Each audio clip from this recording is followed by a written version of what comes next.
All right, we are back for round 2 on the day. Gonna get into another puppy draft. Actually, already into it. Pick 4 overall. So, yeah, let's get into it. I was gonna do this just on the couch chilling, but figured I might as well go ahead and throw it on the stream. So, this is gonna be kind of a more routine. What's different here? It's going to be a little more of a routine draft, and we're just going to hope that some value falls to us. I'm looking at the big board, and that is a beautiful sight right there. No experience badges, none. So we might be able to get some value falling to us as far as ADP goes, and really put together a super team here. Now, just because they don't have experience badges doesn't mean they're not good at drafting. Most of them might be better than me, but we'll just have to wait and find out. And let's see if this room is a winner. The draft is already starting, so we will be on the clock here very shortly. I'm assuming we're going to go with Justin Jefferson, depending on how these next 2 picks go. But if they go Christian McCaffrey and Cooper Kupp, we will go Justin Jefferson.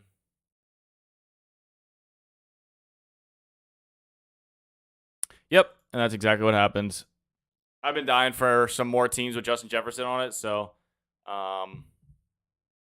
yeah, I've been looking for more exposure where Justin Jefferson is. I've said it once, I'll say it again. I think Justin Jefferson will be the number 1 wide receiver at the end of this year. You can tell me it's a bad call, but let's find out. I think this is why it looks weird. Yeah, this is definitely why it looks weird. There we go. Yeah, what the hell? Okay, that looks way better.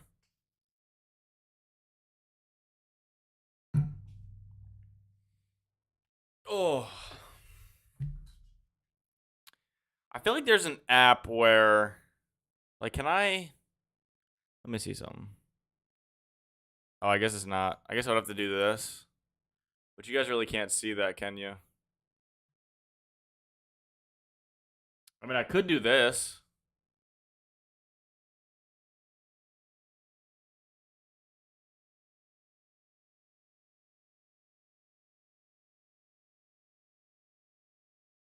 I'm trying to think where I could put my head that would. We could try something. Let's try something new this time. What is this? Here we go. Let me see something. Group selected items. There we go. Oh, wait, no. Hold on.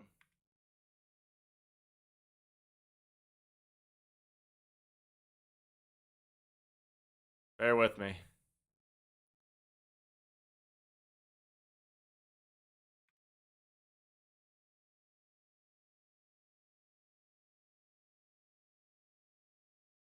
Oh, yeah. Now we're looking good. I can move this up here. Let's try this. This might be kind of cool. And then, hold on, we're gonna have to. Oh, what happened? All right, give me a second. All right, we are pick. God, I'm not prepared for this pick. Aaron Jones has fallen to us. We're gonna go ahead and grab him. Not make it difficult. He is pick 17, and he's fallen to us here. So let's go ahead. This is what I was trying to do. Duplicate this. Give myself mobile web is coming. Okay.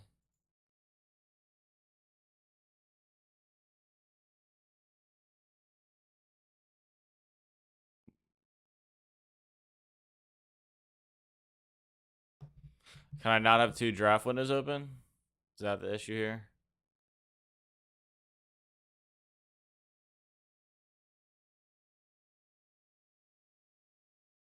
All right. We're looking to give you guys a new look. I don't think this is working, though.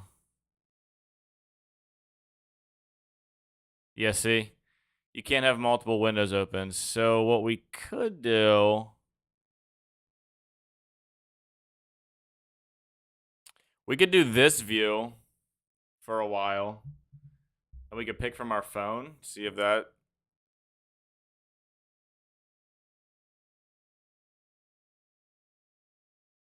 I don't know. You have to let me know because the thing about this is it's nice that I can leave this open. You can get an overview of what's going on in this range, but then you don't get to see who I'm picking from. So this is probably a bad idea.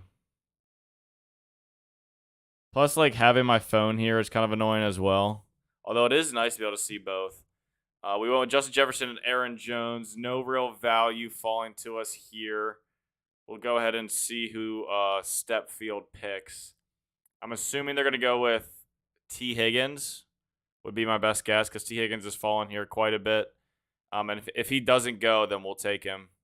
And he doesn't. Wow. So we get T. Higgins at pick 28 after getting Aaron Jones at pick 21. That's some pretty crazy value, I'm not going to lie. The thing is that Justin Jefferson, we got a pick 4 right at ADP. Aaron Jones, in the second round, mind you, fell 4 picks, which is pretty. I mean, that's pretty decent for the second round. You don't get huge values falling to you, but 3 to 4 or 5 picks falling in ADP in the second round is pretty valuable. So we got Aaron Jones at a 4-pick value, and then we got T. Higgins at a 5-pick value. So that's actually really nice. And I do really like the start of this draft so far. I don't really know who we're looking for in the later rounds. I don't even mind my head up here. Because the nice thing about it being up here is it doesn't really block anything. You guys have to let me know. Wait, could you guys see that this whole time? Because this isn't really... Like, that just blocks how much money's in my account, which probably isn't the worst thing. And then we can use...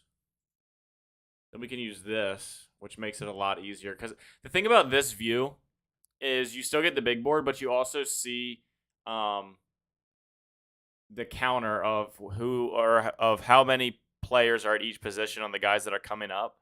And you can't do that when you have this big board open. Like you only have this slider to see what the team makeup is. So it is kind of nice using this view with my camera up there. I don't think picking on my phone is the move though. I think we'll still go back and forth because I do think it's valuable to show what our options are when we're picking. It's more of like a big reveal surprise type thing when I pick on the phone, but we're not really going for that. We're trying to be educational and, well, as educational as we possibly can be.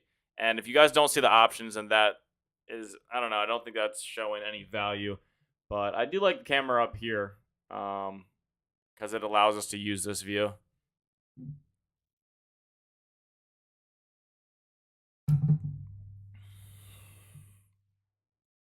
The funny thing about Alvin Kamara is he was falling for so long, and now he's making his way back up, which is a little bit interesting. And Gabe Davis, I've noticed, is also continuing to climb. He found his way to the 3rd round. That is absolutely absurd. I understand the love of Gabe Davis, and he was going at the end of last year. He was putting up some pretty ridiculous numbers, and he's on one of the best offenses in the league. The last team that we drafted on YouTube in the previous video was a Gabe Davis team with Josh Allen and Stephon Diggs. Very interesting team. If you haven't seen it yet, go check out the video with the Aaron Jones thumbnail. And let me know what you guys think about that style of team. It's a super stack-esque team. It's not a true super stack, I don't think, but it is pretty much completely made up of Green Bay Packers and Buffalo Bills. So check that video out and let me know what you think about that. But we're coming up here in 2 picks. The player ahead of us has 3 wide receivers. So we have Darren Waller falling. I don't think I'm going Darren Waller here, though. I think what I'll end up doing is going for a Breece Hall. Now, all right, let's see what our options are here. Because our next pick is going to be, whoa, hello. There we go. Our next pick is going to be pick 52. So we'll be in this Brandon Cooks, DK Metcalf, David Montgomery range. What we could try to do is a stack with Lamar Jackson and Rashad Bateman. That is a little bit interesting to me. but we would be reaching on Lamar Jackson, and we actually have a value that fell a little bit, not a huge value, but we do have a value in Breece Hall, and I have been trying to get a little bit more exposure to Breece Hall. I think his upside is really great, and I'm kind of seeing a trend, or not a trend. I'm seeing a strategy kind of unfold as we're picking, and that strategy is going to be a 3 quarterback late round pick. Late round, 3 quarter. I don't know. We're going to punt quarterback for a while. And I mean, unless we get an insane value falling to us, we are going to punt quarterback because the reason I'm saying that is we have stacks available for Aaron Jones, Breece Hall, and Kirk Cousins, or Justin Jefferson with Kirk Cousins. So we'll either have a 3 quarterback stack with Zach Wilson involved, or if we can get our hands on Aaron Rodgers and Kirk Cousins, then we'll do that. So let's see where they go, see if that's even a possibility. Aaron Rodgers is at 106. We know that from last draft. And Kirk Cousins is 113. So they're relatively close in ADP, but 106 and 113 are at the other end of the draft. And I'm not going to reach 6 picks on Aaron Rodgers. We might get Kirk Cousins falling to us at 117. That's a possibility. And he would be our quarterback 1 in that case because I don't think we're getting Aaron Rodgers. So we're not going to get Aaron Rodgers and Kirk Cousins, but we'll see what we get. Now, I will say Justin Herbert is falling. If he falls to us, I'm going to have a hard time not taking him, being that he's the 44th overall pick traditionally, and he has fallen into the 5th round. These quarterbacks are really falling in this draft, so we might have to capitalize on that. I would have to think that Stepfield would probably take Justin Herbert, though, at that value. You would have to imagine.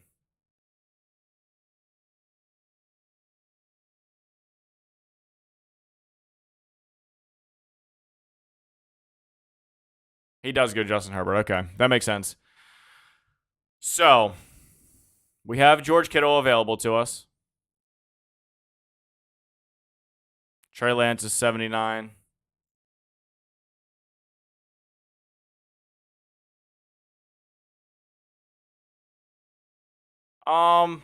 We don't have a whole lot of George Kittle. We have a very solid start with wide receiver and running back. So let's take this time to go with George Kittle. I'm very nervous about George Kittle because of his injury history, I will say. So it makes me a little nervous, and that's why I haven't drafted a whole lot of George Kittle. But we have a little bit of a value falling to us here in the 5th round. And being that we have such a solid start at running back and wide receiver and that we're going to punt quarterback a little bit longer, that gives us an opportunity and some freedom to go ahead and grab George Kittle as our first tight end. And it also will allow us to either stop at 2 tight ends or punt the last 2 till the very end, which I like doing anyways.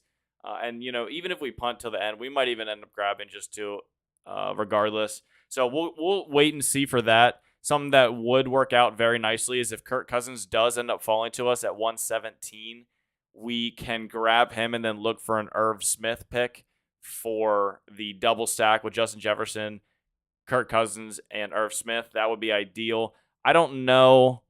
Irv Smith is 122 is what it's looking like. So, yeah, that's very possible. It's possible we go Kirk Cousins and Irv Smith right here. Stop with tight ends at 2 with Irv Smith and George Kittle and continue from there. So we'll keep an eye on that. I don't think I would call that likely, but it's definitely possible. Audio streams current byte rate is lower than the recommended. What does that mean? Can you guys hear me just fine? We recommend that you use an audio stream byte rate. I don't know what that is. I don't know. Got some notification that my audio wasn't looking good, but I think it's fine. So we're going to continue. Hopefully the audio isn't messed up. We had that happen one time where we recorded an entire stream, and I realized that the audio wasn't there, so I just had to take the video down. But I did put it on private just in case just in case that's the team that wins $75,000. We don't want to delete it altogether. We want to still have it on record because it would be cool to react to. Um, but yeah, that was unfortunate. Doing an hour-long stream, doing my one draft of the day that day, and then you look back and there's just no audio. And the worst thing is, after I looked back the next day, so it was up for a day and I didn't even notice. But I'm gonna check this on my phone real quick before this pick comes up. I keep getting this notification that the audio is messed up, but I feel like it should be good. So let's see if we can pull us up real quick. Yeah, it sounds fine. All right, we got another pick coming up here. We're pick 69. Josh Jacobs is falling to us. Man, I don't want to take another running back, but if he falls, he doesn't fall. But Elijah Mitchell did.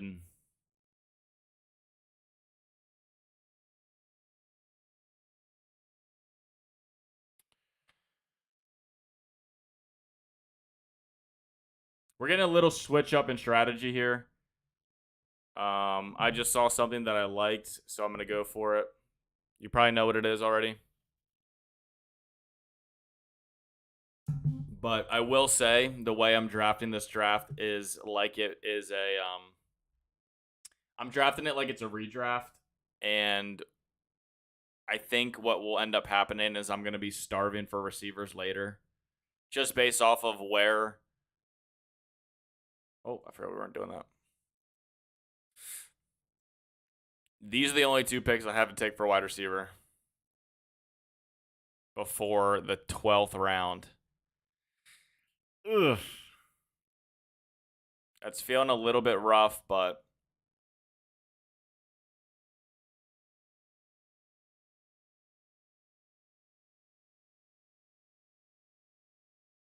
the what we've been doing recently is we have been going very heavy in the stack. We have a large stake in that game. A lot of money is going into that game recently. The past couple weeks I've been hyper focusing, making sure my players have stacks and kind of basing the entire team off of that. Which could end up good or bad. We'll have to analyze that at the end of the year, but I do want to have some teams that have heavy coordination and see how that goes up against the teams that are based purely off of ADP value. So that is kind of what this draft is shaking out to be as well. It looks like we might have two more double stacks at the end of it if everything goes our way. If we're looking into the future a little bit here, Russell Gage fell to us at pick 76 from 69. So I could be going with him, or I could be going with Joe Burrow to stack. Should I be going Joe Burrow to stack with T. Higgins? We might end up doing that, actually.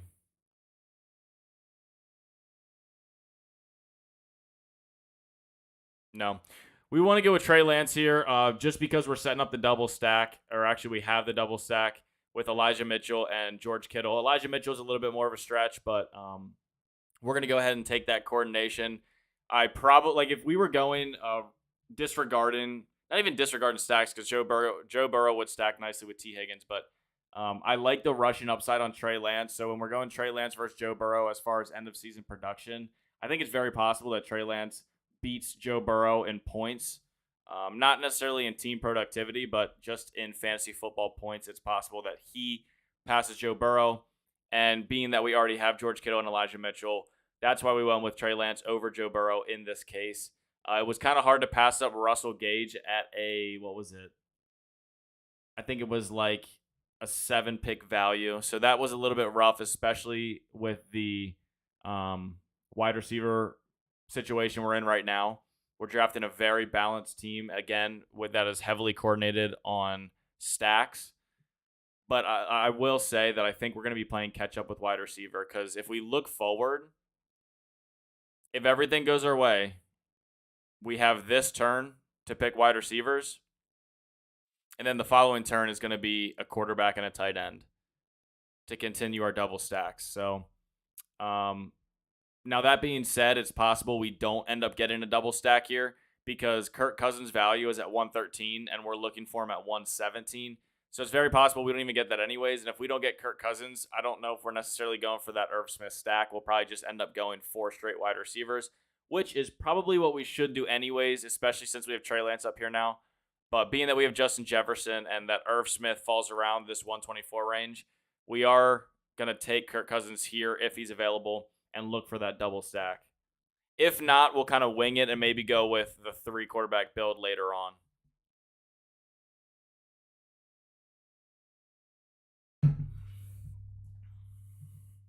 Joe Burrow finally goes. Wow. This guy's feeling good. He got Tom Brady stacked with Chris Godwin. And I guess he has a Joe Mixon stack with Joe Burrow. And he got Joe Burrow. He got Joe Burrow at pick 87. 16 picks behind ADP. Wow. That guy's team is looking dangerous.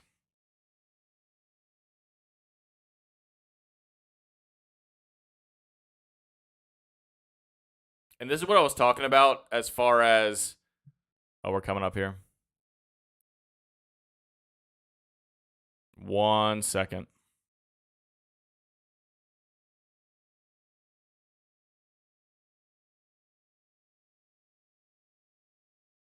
We're looking for Christian Kirk here.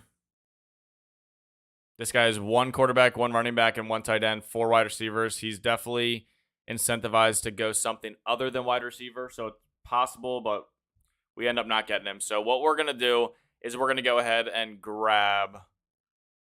Who are we grabbing? Treylon Burks or Chris Olave? Olave.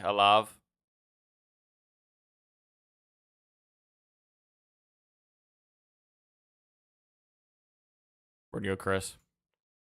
We're going Chris Olave. We have another pick here in 6 picks. We're going with another wide receiver. And I didn't want to go Treylon Burks because I want to leave myself available to pick Robert Woods down here. And then we can go with the pairing of Zach Wilson and Ryan Tannehill with Trey Lance if we end up doing the 3 quarterback build later. But that is, again, only contingent on us not getting Kirk Cousins in the next turn.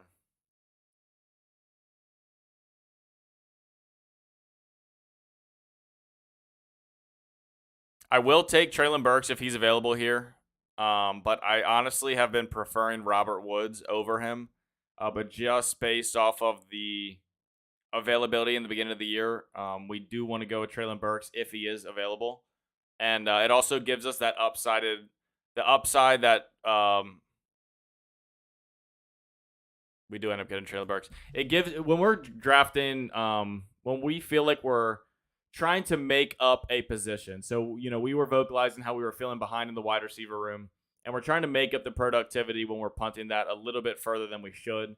And the best way to do that, in my opinion, especially in the class of wide receivers that just came through the NFL draft, I've been heavily investing in those rookies as a catch-up option, because if they end up performing at 80% to 100% of what Justin Jefferson and Jamar Chase did in their rookie seasons, then that would give us an extreme value that we're getting at pick 93 and 100 in these 2 picks with Chris Olave and Treylon Burks. So it gives us it's almost like a gamble. And if our gamble goes our way, then instead of having a weak wide receiver room, if these turn into some pretty decent options that are going, that end up as a top 24 receiver in this range, then we're getting an extreme value based off of them being a rookie and having a lot of unknowns before the season starts. So I think it's a good way to try to make up productivity at a position, especially in the wide receiver. In the wide receiver position, with running backs, you know a little bit more of what you're getting, just based off of the role. You're not really banking on. There's less factors. You don't have to worry about as many wide receivers, as much competition in the position. You don't have to worry about. You don't have to worry as much about the rapport with the wide receiver coming in and the quarterback. If the running back comes into a position where he's going to get touches, then you can pretty much fire him up, which is why you see Brees Hall and even Travis Etienne going so much higher than most of the rookie wide receivers. And I don't think that would translate over multiple years either. I think this year is very unique in the sense that the wide receiver class in this draft that just occurred was absolutely insane. There's so many wide receivers in this rookie class that are in a prime position to blow up. So many. Traylon Burks coming in with no A.J. Brown. Sky Moore coming in with no Tyreek Hill. Chris Olave coming in with potentially no Michael Thomas. We'll have to wait and see what happens with him. I don't think he plays for the New Orleans Saints, but even if he does, Chris Olave is going to be a 1B. You got Christian Watson going in as potentially the number one receiver in Green Bay. You have Drake London going in as the one receiver in Atlanta. You have, the list goes on. A lot of rookies are injured too, so their values are getting knocked down. See John Mechie, Jameson Williams, players like that. But I think this year it's a really good strategy to try to make up the wide receiver position with rookies. Speaking of, we have Garrett Wilson coming in here. That would actually go very nicely with our potential. Oh, no, we're picking Kirk Cousins right here. So Kirk Cousins does end up falling to us. So we're going to go ahead and take him right here for the double stack. And now we can stop at 2 quarterbacks. We're not required to take a third.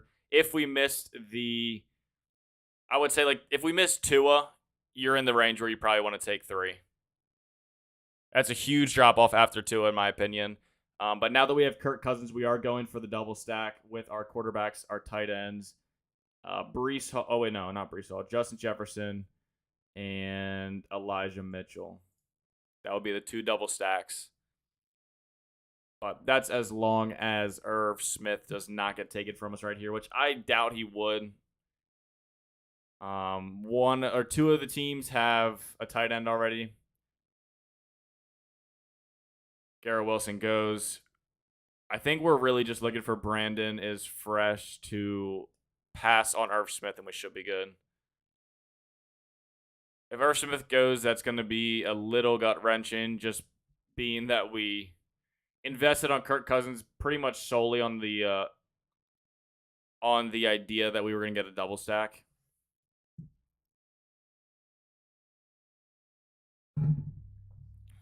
So this is the pick we're looking for. If he's going to go right here.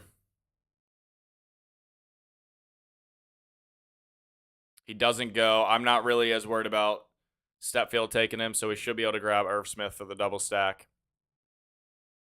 Passing up a lot of wide receiver values here and in previous picks to fulfill these stacks. So we have a lot of this whole draft has been invested in the Minnesota Vikings and the San Francisco 49ers.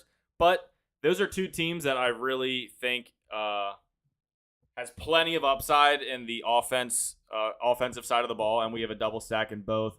The Trey Lance, Elijah Mitchell double stack is, Elijah Mitchell isn't a receiving back, so I don't even know if you can call it a double stack, but we do have, it almost is like a double stack actually, just because Trey Lance is stacked with George Kittle in the receiving game, but then Trey Lance is also a rushing quarterback, so he's kind of stacked with Elijah Mitchell in the running game, if you want to think about it that way. So we have 2 very good options in the San Francisco 49er offense to pair with Trey Lance, and then for Kirk Cousins, who has a new, I think it's offensive coordinator coming in that is a very pass-happy team, so it's going to go from a balanced offense to more of a pass-central offense, and, to have a piece of that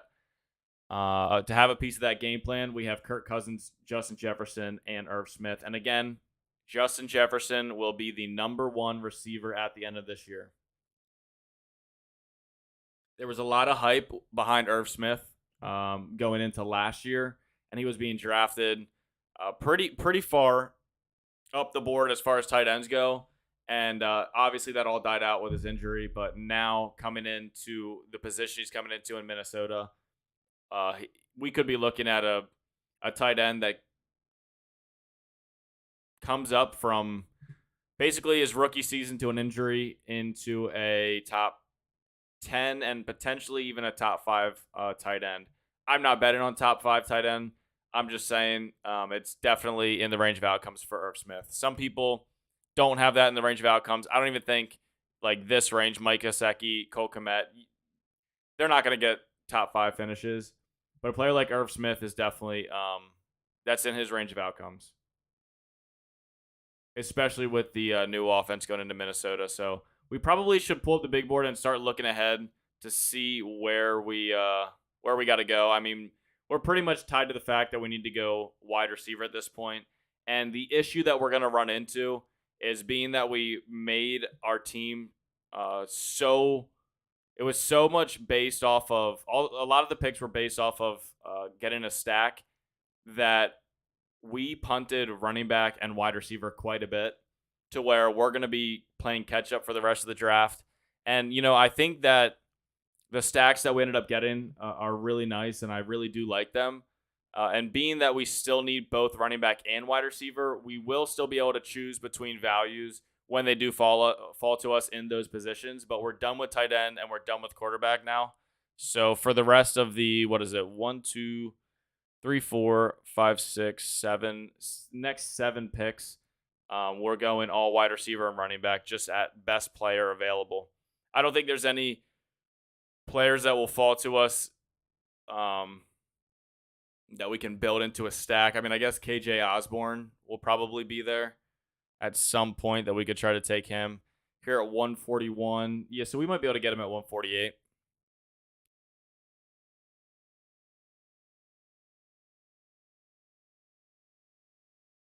I don't love doing triple stacks. I really don't. However, if it's a triple stack across 2 positions, I think you can get away with it a little better than if you had all wide receivers and they were all competing against each other. Like if you had T. Higgins, Jamar Chase, and Tyler Boyd, I think that's less valuable than if you have Adam Thielen, Justin Jefferson, and Irv Smith. Does that make sense?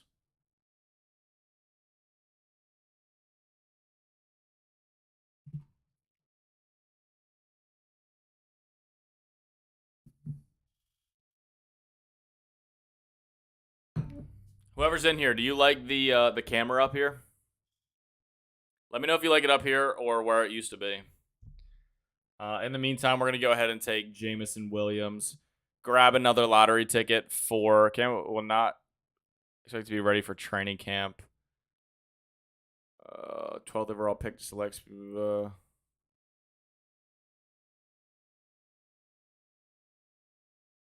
So we're going to punch another lottery ticket here at the wide receiver position. Now we have 3 of the top prospects coming in.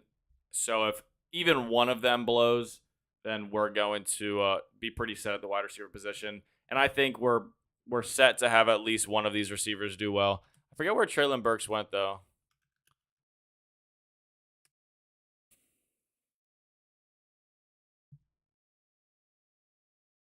Yeah, he was 18th overall. Jameson Williams was 12th overall, and I think Chris Olave was like 11th overall. Chris Olave. Here we go. Yeah. So we have the 11th, 12th, and 18th pick.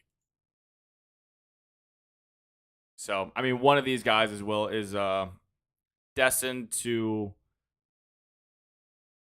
give us some value back where we drafted them. Because, again, we're picking these guys at 93, 100, and 141. And being that they're all top 20 picks in this past draft, all at the wide receiver position, the odds that one of these guys goes at least to be a top 24 receiver is very high. And, again, we just need some production behind Justin Jefferson and T. Higgins. So we already have a solid top 2 receivers, and we're just looking for some backup here. I'm thinking about going DJ Chark just to give us some production while we're waiting for Jameson Williams to return from his ACL injury. However, we have a 10-pick value here on Jamison Crowder, so we're going to go ahead and take that. And again, I've talked about this before, But when we're punching our lottery tickets with these rookies, so you see them right here, it's pretty easy to spot out because they don't have their pictures. But these three receivers, we're basically looking for one of them to produce on a year, for the entire year. And after we punch these tickets for their ceiling, we then go behind and grab some late veterans that are just going to have some consistent production early on in the season while these guys get up to speed, just to balance it out and give us some wins while we're waiting for them to develop. And then the idea is that when they develop halfway through the season, or let's just call it 5 to 7 weeks through the season, then we won't need these vets as much.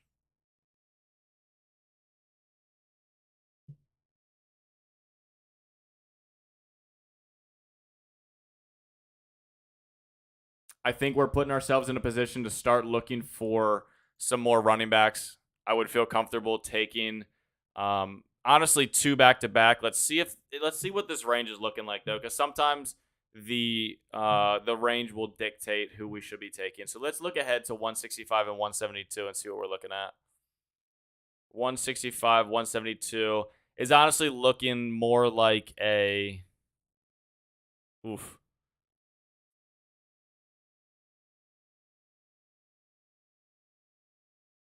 Yeah, we hit the drop off as far as running back goes. 189 to 196. I think that's no man's land. Yeah, we don't want any of that. So we probably will have to take 2 running backs here. I kind of recklessly punted running backs for quite a while. The reason I did that is because we had a hot start with Aaron Jones, Brees Hall, and Elijah Mitchell, and you can see where we took him right here. Aaron Jones at pick 21, huge value for him. He fell 4 picks from where he usually goes, based off of. The reason that happened was Javonte and Saquon Barkley went ahead of him, which Saquon usually does go ahead of him. Javonte usually not. So that's where our value came from. So we do like getting Aaron Jones at 21, and then we got Brees Hall at a slight value as well. And then we got Elijah Mitchell 2 rounds later, and that was after we picked George Kittle and decided that we were going to try to go for a double stack. Right when we picked Elijah Mitchell, we were honestly looking for like Elijah Moore or one of these receivers. I was going to go with Devontae Smith, hoping that we could get a Justin Fields stack. I know Justin Fields would have already went by then, or Jalen Hurts, I'm sorry. But we were really dying for some wide receivers right here. But the reason we went with Elijah Mitchell was because we got George Kittle in the previous round at a slight value, and we saw that we could get Trey Lance 6 picks after we got Elijah Mitchell. So that was when we decided to go with this strategy of build. So then after I got Elijah Mitchell, I was very comfortable at the running back position, and that's why we haven't really been pressed to grab any more until now. I do think we need to grab 2 more right here, though.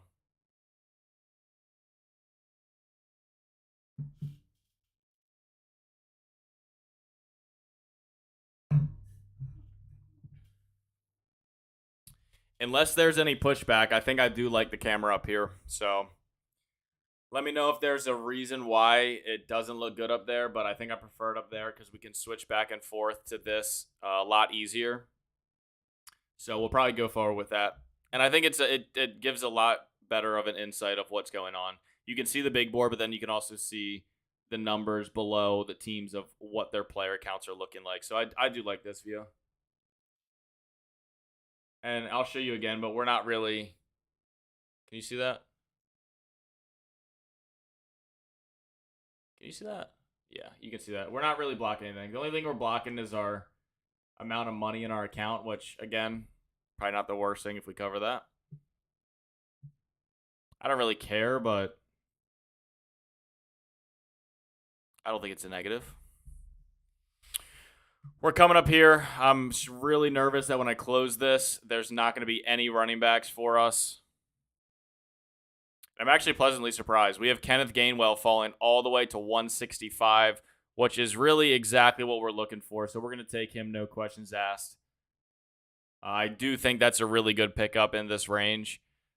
But I will say, Khalil Herbert versus Darrell Williams. Oh my God, DJ Chark is still available? We'll definitely take him if he falls to 172. I don't think he will, but if he does, we'll definitely take him. If not, we're going to be looking for a running back. And these players have 7 receivers and 6 receivers. This guy needs a tight end. Do we get DJ Chark here? No way, right? No way, right? This guy's got to take him.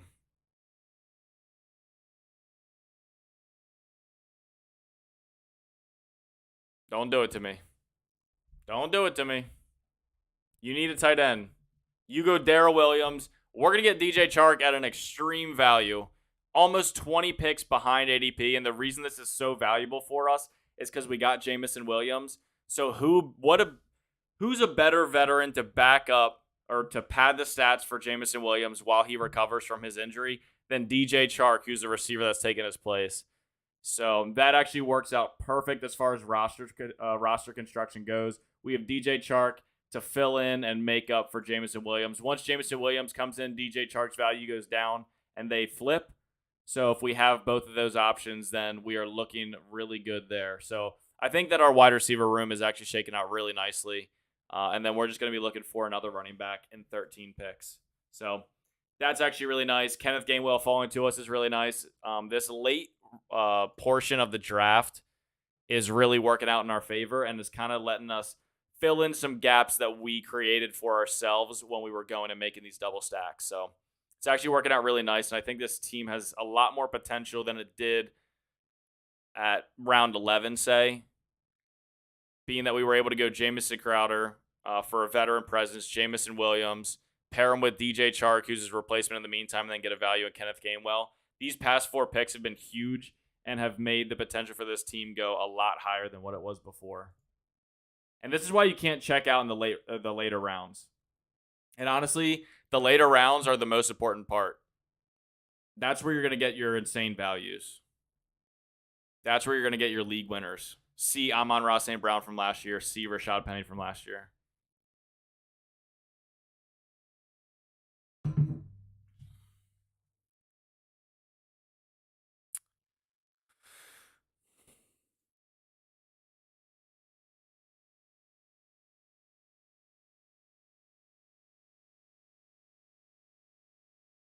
Deshaun Watson is such a weird...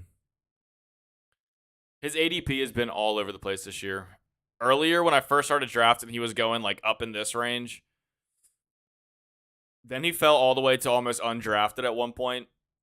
I think he might have been like undrafted or one of the last picks for a couple weeks, and now he's finding his way back up to around 15, and I'm assuming he's going to continue to climb as the season gets closer. I think his verdict is coming up here soon, so people are buying the dip right now and shooting his ADP up a little bit, just in case that he's not suspended for the entire year. But we've talked about it before, but we think that Deshaun Watson will not play a snap of football in 2022 or 2023. That was misleading. The 2022 to 2023 season, I don't think he plays. I think he's going to get a lot more of a suspension than 6 games. The idea of grabbing him is that when the end of the year / tournament rolls around, you would have a quarterback, an elite quarterback that you drafted in the 15th round. But that, if you're picking him, you're making the bet that he gets suspended for less than a year, which I do not think that's going to be the case. So I don't really want to have a hand in him at all. If you get him in round 15 and he ends up playing, you do get a huge value. But if you go through and pick him at round 17 and he ends up not playing at all, then he was a wasted pick on every single team that you drafted him in. So you are chasing that upside if you're drafting him, but you got to know the penalty for that. And the penalty for that is that you're not grabbing someone else that could be a league winner in this range, because usually your league winners are in the range from like round 14 to 18. So you're giving up one of those spots if you're going to Deshaun Watson and you don't think he's going to play.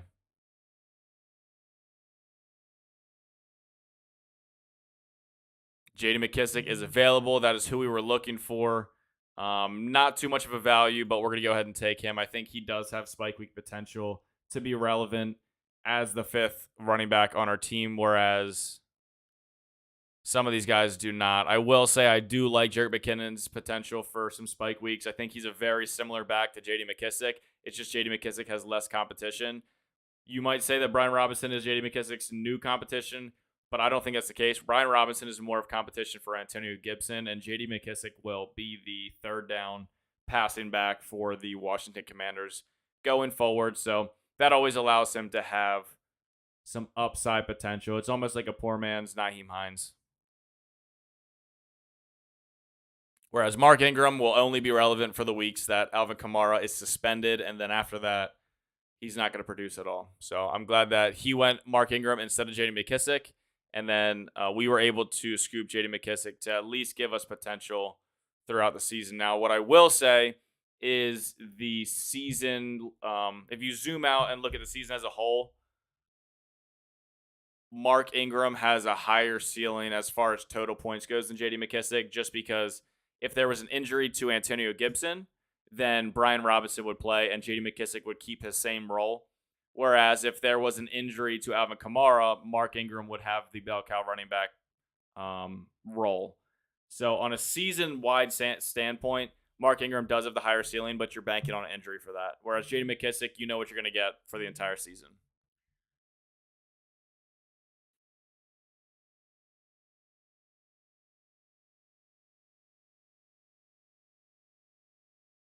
I guess we'll take Kendrick Bourne. Whatever. A little bit of a value there, so that's why we went with him, but not super exciting. We're just looking for some volume at wide receiver at this point. We're not going three tight ends. We're not going three quarterbacks. We're staying at five running backs. I guess we could take another running back, but I think it's more valuable to go ahead and grab a wide receiver for us. And I think if John Mechie's available, we're going to go ahead and take him.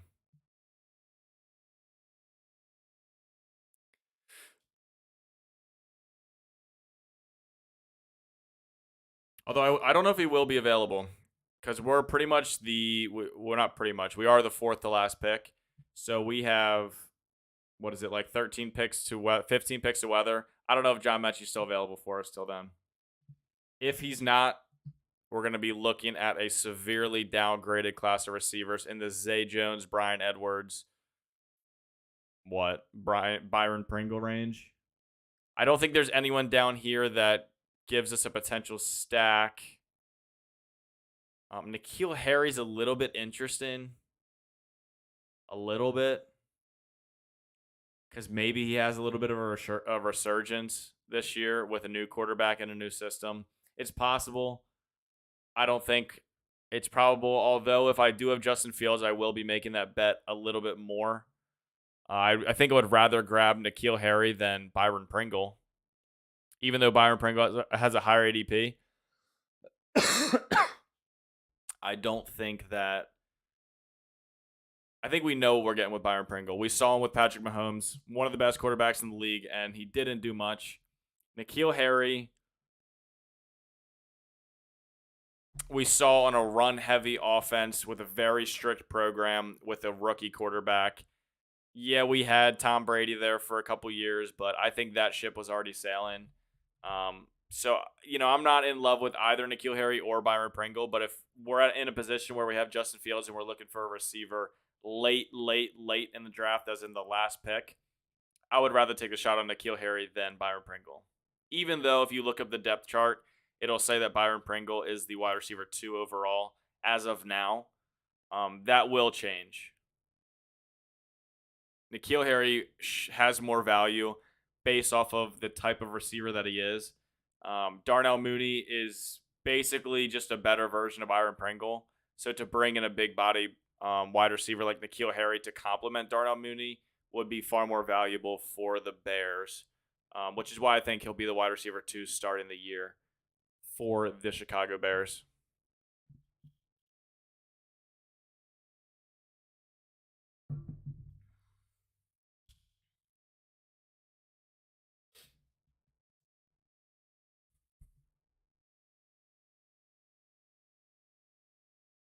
I will say on the day, our stacks are absolutely insane. We'll go over the last draft stacks as well, just so you guys, the few of you viewing right now, can get an idea. While we're waiting, don't forget to go to Underdog Fantasy and sign up. Get involved in some of these puppy drafts. After Puppy 2 draft, which is almost full, there will be a Puppy 3. But your first deposit from $10 to $100 will get matched at 100%. If you use code FFX54, that means when you put $100 in, you will get another 100 in that same instant. And it supports the channel when you use our code and takes nothing from your match. So go ahead and do that if you want to get into some of these drafts. It looks like we might be getting John Mechie falling to us here, but we still have two teams that have 7 receivers. Let's see if this guy goes John Mechie. He does not. So we will take him and punch ourselves another rookie lottery ticket, which is also a first-round draft pick.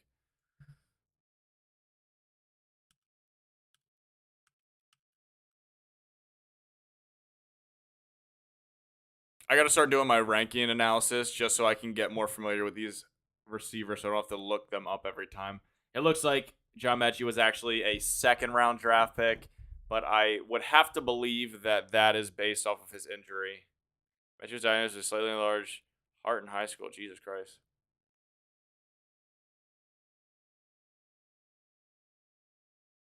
Wait, did it say he went to school in Maryland? Mechie left Canada to play high school football in Maryland. Where did he play high school? Hold on, I gotta look this up now. I used to go to high school in Maryland as well.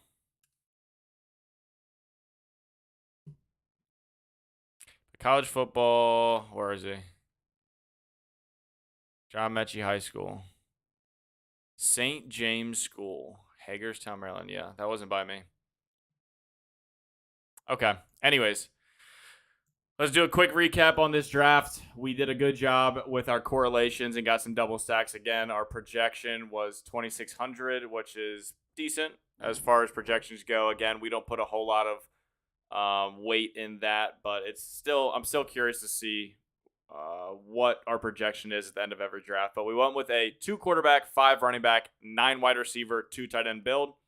Our quarterbacks being Trey Lance and Kirk Cousins. Our running backs being Aaron Jones, Breece Hall, Elijah Mitchell stacked with Trey Lance in the running game in San Francisco, Kenneth Gainwell and J.D. McKissic to round out our running backs.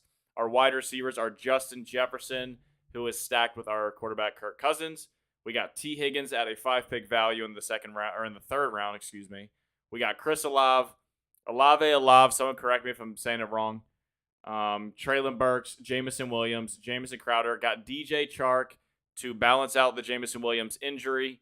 Kendrick Bourne and John Mechie. So we have a nice combination of veterans and early round draft pick wide receivers here.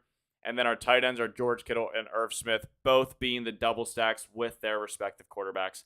So that was this round's draft. I really do like the way this shook out, particularly in the later rounds and the very early rounds. The middle, I was getting a little, I was losing confidence in the team. But we got some good values in the beginning of the draft, and then we got some good values at the end. So I think it ended up working out for us. That was the team that we just drafted and the team we drafted earlier today. And I'll give you a sneak peek, but if you want to go see it, check out the video that has Aaron Jones as the thumbnail. But this team has massive stacks. We have Josh Allen and Aaron Rodgers, both great offenses, and the stacks are Aaron Jones, Stephon Diggs, Gabe Davis, Allen Lazard, Christian Watson. Yeah, and that's it. So a lot of, I think it was like 2 triple stack, 2 double stacks? No, 1 double stack and a triple stack. So it's kind of like in between of a super stack build and just a normal stacked offense or stacked quarterback receiving options. But it has that extra correlation with Aaron Jones and Aaron Rodgers. So a little bit more of an interesting team. If you want to see that happen, go check out the video with the Aaron Jones thumbnail. And then this team was the team we drafted yesterday. Or no, this is the team we drafted this morning, which has a 2,400 projection. I'll run through this real quick. Patrick Mahomes and Dak Prescott. Travis Etienne, Zeke paired with Dak. Ronald Jones paired with Patrick Mahomes. Rashad White, Tyler Algier. Stephon Diggs, CeeDee Lamb paired with Dak, Chris Godwin, DeAndre Hopkins, Sky Moore paired with Patrick Mahomes, Jamison Crowder, A.J. Green, James Washington, Pat Fryermuth, David Njoku, Austin Hooper. And that was what we drafted this morning when we were still laying in bed drinking coffee. So, anyways, thank you guys for coming out for the second stream of the day. If you haven't seen the first one already, go check that out. Throw in the comments how you feel about these past 3 drafts that all happened today. Give me your personal opinions on them. I'd love to hear them. Subscribe to the channel and ring the bell so that you get notified when we're live so you can get into one of our drafts or at least get into the live chat and have some discussion while we're drafting. I know that helps me out because we're talking for an hour. It's always nice to have a little bit of interaction. So we might honestly end up getting a third video going later on today. We just have a lot of around the house things to do. So whenever I got a free hour, I just can sit down and bust one of these out. So you might see us being live for a third time today, but if not, I'll see you guys tomorrow. I hope you all enjoy your Saturday night. Until tomorrow/tonight, I'll see you guys later. Peace out.